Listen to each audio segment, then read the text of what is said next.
2024 రాజకీయ రంగంలో జనసేనకు ఎంత కలిసొచ్చిందో వైసీపీని అంత అధపాతాళానికి తొక్కేసింది. సార్వత్రిక ఎన్నికల్లో 100% స్ట్రైక్ రేట్ సాధించిన పార్టీగా జనసేన పార్టీ రికార్డు సృష్టిస్తే అంతకుముందు ఎన్నికల్లో దక్కించుకున్న సీట్లలో 10వ వంతు కూడా దక్కించుకోలేక వైసీపీ పూర్తిగా చతికిలపడింది. పోటీ చేసిన అన్ని శాసనసభ పార్లమెంట్ స్థానాల్లో జనసేన అభ్యర్థులు గెలుపొంది యావత్ దేశం దృష్టిని ఆకర్షించారు. 100% స్ట్రైక్ రేట్తో సత్తా చాటింది జనసేన. మహారాష్ట్ర ఎన్నికల్లో ప్రచారం చేసి నేషనల్ ఇమేజ్ సొంతం చేసుకున్న జనసేనాని ప్రధాని మోదీ ప్రశంసలు అందుకుంటూ పొలిటికల్ స్క్రీన్పై కూడా అందరి దృష్టిని తన వైపు తిప్పుకున్నారు. ఏపీలో కూటమి విజయంలో పవన్దే కీలక పాత్ర.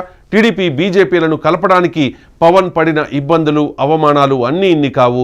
జగన్ అనే నియంతను మళ్లీ అధికారంలోకి రాకుండా చేయగలిగిన క్రెడిట్ పవన్కి మాత్రమే దక్కుతుంది. ఇన్ఫ్యాక్ట్ ఆ శక్తి పవన్కి మాత్రమే ఉంది. ఏపీలోనే కాదు, కేంద్రంలో ఎన్డీఏ తిరిగి అధికారంలోకి రావడంలో పవన్ పాత్ర కీలకం. పవన్ కళ్యాణ్ కనుక టీడీపీని ఎన్డీఏలోకి అటాచ్ చేసి ఉండకపోతే కేంద్రంలో హంగ్ ఏర్పడేది. అది దేశ సుస్థిరతకు ప్రమాదం.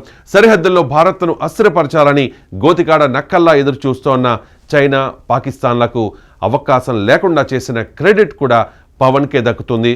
బహుశా నా మాటలు కొందరికి నచ్చకపోవచ్చు, ఎబ్బెట్టుగా ఉండొచ్చు, కానీ ఇది వాస్తవం. పవన్ లేకపోతే ఈ దేశమే అస్థిరతకు గురయ్యేది.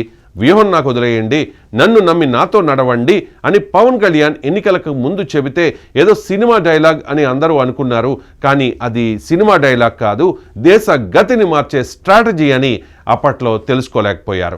ఇప్పుడు దేశమంతా పవన్ కళ్యాణ్ వైపే చూస్తోంది. పవన్ కళ్యాణ్ దక్షిణాదిలో ఒక బలమైన నేతగా ఎదగబోతూ ఉన్నారన్న సంకేతం వెళ్ళింది. చాలామంది ఆశిస్తూ ఉన్నట్లుగా భవిష్యత్తులో పవన్ కళ్యాణ్ ప్రధాని అయినా కూడా ఆశ్చర్యపోనక్కర్లేదు.